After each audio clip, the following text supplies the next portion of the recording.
Well, Steve, welcome. Thank you for joining us today at our DPC YouTube video series and being our guest speaker. Thank you very much, Darley. I appreciate it.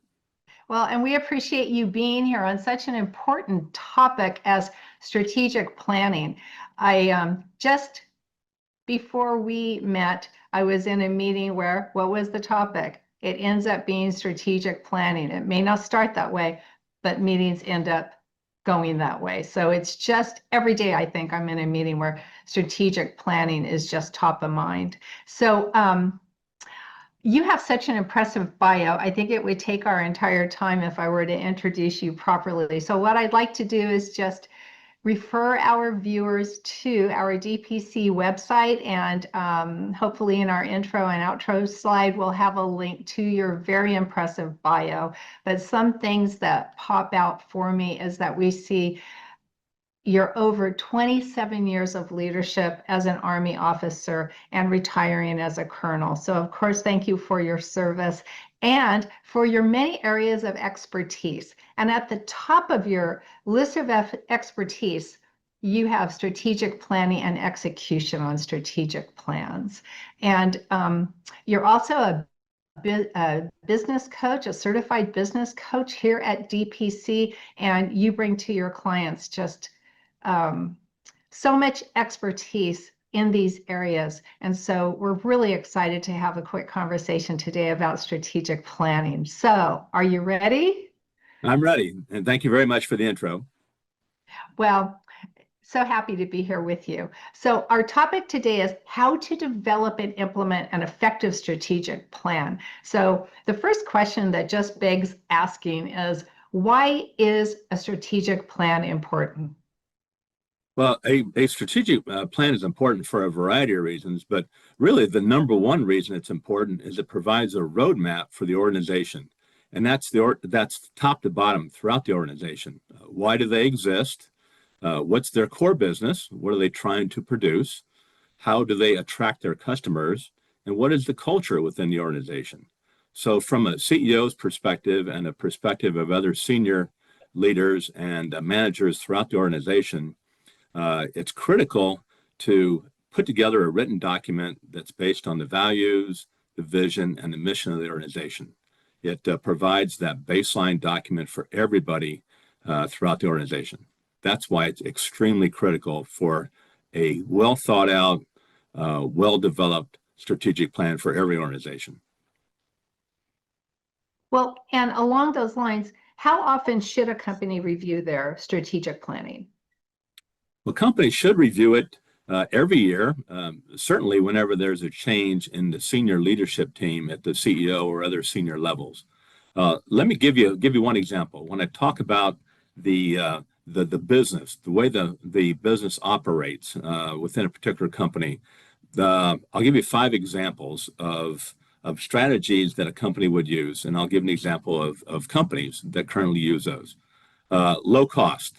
A low-cost strategy within a company would be to undercut rivals and provide a product that's very price sensitive. An example in the retail market would be Walmart. Another approach would be a broad low-cost strategy. Again, the idea is to undercut your rivals with lower costs, but also provide something different that just a low-cost provider doesn't provide. Maybe there's specialty items in there. Maybe the storefront is presented a little differently. An example of that type of retail organization might be Target. A third way would be a focused low cost. And what's different here is it applies to a specific market niche. Again, it has competitive prices, but it also has specialty items. An example of that might be Trader Joe's. Trader Joe's, as everyone knows, sells foodstuffs, but it's different than a typical Safeway or a Giant. It's nowhere near as large. You kind of have a boutique feeling when you walk into it, and it's located very close to higher density populations, apartment buildings, townhouses, as a lot of people walk to a Trader Joe's as opposed to in the suburbs where they can drive and they have huge parking lots. So again, Trader Joe's focus low cost, again, a different type of market. A fourth area would be focused differentiation. Again, they're focused on a market niche, but what's different here is cost is not the most important factor here. What's important are the specialties and the unique properties of that item. An example might be Louis Vuitton, very high end, but again, a very special niche market. And the automobile industry, you might think of Mercedes-Benz as being one of those. In the restaurant industry, Michelin restaurants. If you're into really high quality food and you're going to a particular location, you might look for a Michelin restaurant. So price is really not the overriding concern here. And then the fifth approach might be a best cost approach. Again, these are upscale products. Price is important, but really what customers are looking for are value. And one that comes to mind is a Lexus dealership. It provides, again, a very high-end automobile, but again, it's a little lower cost than some of its rivals. So when we talk about the business and we talk about kind of examples of how that business operates, those are 5 kind of general examples within the retail industry. Well, and it sounds like it's really a function of triggering events as well. Absolutely. That is absolutely correct. The strategic plan is also designed as changes occur in the marketplace, it's flexible enough so that managers know how to operate and how to change their operation to, again, based on the general guidance of the senior leaders and the CEO in the organization. Yeah, and along with that, I can't help but think that time-bound events, that can be a variable indeed. And absolutely. In fact, if we get into the kind of specifics of the development of the plan, if you're sitting down, the CEO and senior leaders are sitting down and developing a plan. There's really 3 different time frames that they should consider. One is long term. Long term, in this particular case, I'm referring to 5 years.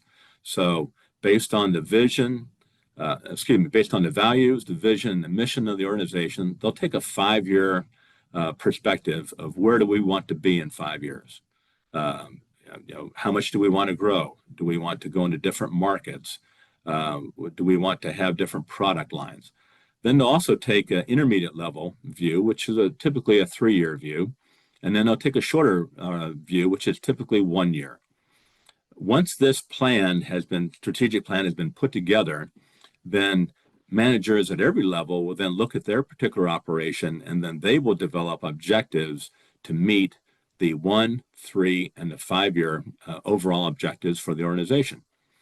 Let me give you one example of where I used to work when I was in the Army. The Army, of course, is a huge organization. It's in 74 different countries, has a national and international mission. But within the recruiting command, though, it's a very focused mission. It's to recruit the soldiers necessary to continue to staff the requirements of the U.S. Army. The values within the recruiting command are much the same values of the overall Army, and I'll just read what those are. Respect, accountability, team development, and leadership. So those are the core values of the recruiting command. Now, how big is recruiting command? Today, it's about 10,000 individuals working within the recruiting command, and about 7,000 of those are actual recruiters on the ground. When I was there working for 4 years, it was about the same size, about 7,000. And my job was to determine exactly how many recruiters we need and where do we put them throughout the country to achieve the goals that the Army gave us. Now, the vision of the organization, and again, I'll read this directly from their website. An innovative team of empowered, accountable, and trustworthy leaders that compete for quality talent who are motivated, resilient, and fit to win. So the vision lays out what does the organization do, and what are we all about, and where do we want to go? Okay, we are there to be accountable not only to Army leadership but to the country as a whole, and we want to recruit the individuals that we need. Again, based on the values that we have. So the mission statement falls out. The mission is simple: recruit America's best and brightest volunteers that are able to deploy, fight, and win. That is an easy statement to develop once you have the values and the vision. So if you're in an organization and you don't have a strategic plan, the first thing you need to do is you need to lay out the values of the organization and the vision. Where do you want to go? The mission really falls out quite easily after that. Now, in terms of the recruiting command, those goals that were out there, my job was, again, to determine how many recruiters we need and where do we need to put them. So I had to have a document that told me how many we need to recruit. Well, we had a 5-year mission out there, which typically 5 years was about 80,000. And 3 years was, again, about 80,000. And again, those are based on the Army's projected needs 3 and 5 years out.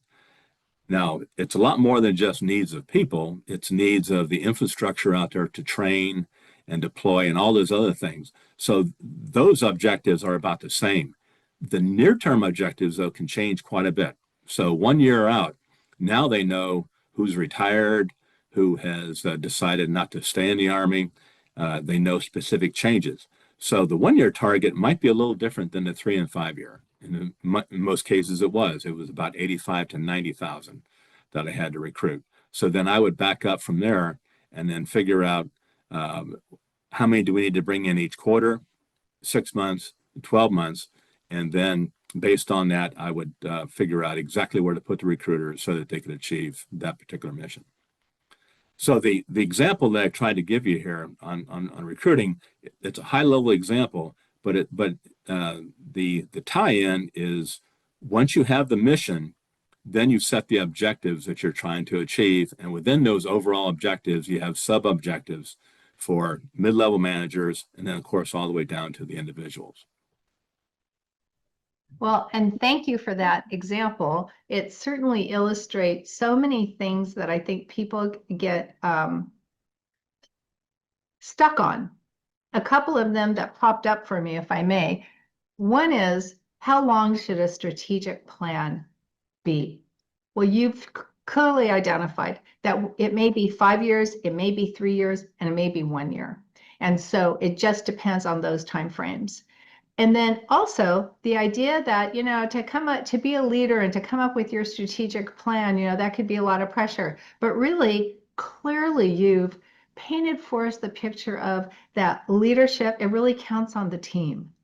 And we can create a beautiful strategic plan, I guess, all by ourselves and solo, but it'll be too slow. It'll never happen. And it really depends. It's going to count on that strategic plan being owned by everyone on the team, and then each person making those invaluable contributions.